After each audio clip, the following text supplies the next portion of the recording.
இல்லைன்னா தப்பு தப்பாக பேசிடுவோம் அதுக்கப்புறம் மாற்ற முடியாது அப்படிலாம் யாராவது சொல்லி பயன்படுத்துகிறாங்களா? கண்டிப்பாக அதெல்லாம் நம்பாதீங்க. ஏன்னா இங்கிலீஷ் பேசுகிறதுக்கு கிராமர் முக்கியம் தான். ஆனால் அந்த கிராமர் வந்து நீங்கள் பேசுகிறப்பயே ஆட்டோமேட்டிக்காக தெரிஞ்சுக்குவீங்க.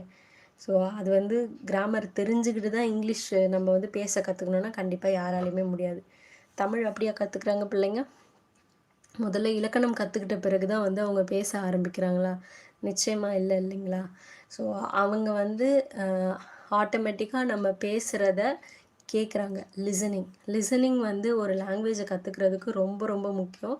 அதுக்கப்புறம் ஸ்பீக்கிங் நம்ம வந்து ப்ராக்டிஸ் பண்ணணும். அதுதான் வந்து முக்கியமே தவிர, அந்த கிராமர்லாம் தெரிஞ்சுக்கிட்டு தான் வந்து இங்கிலீஷ் கற்றுக்கணுன்னா கடைசி வரைக்கும் எவ்வளோ நாள் ஆனாலும் நம்மளால கற்றுக்க முடியாது. ஸோ முதல்ல பேச பழகுங்க. பேச பழக பழக உங்களால் ஈஸியாக கிராமரையும் வந்து லேர்ன் பண்ணிக்க முடியும். இப்போ வந்து என்ன ஒன்றுமே இல்லை. நிகழ்காலம்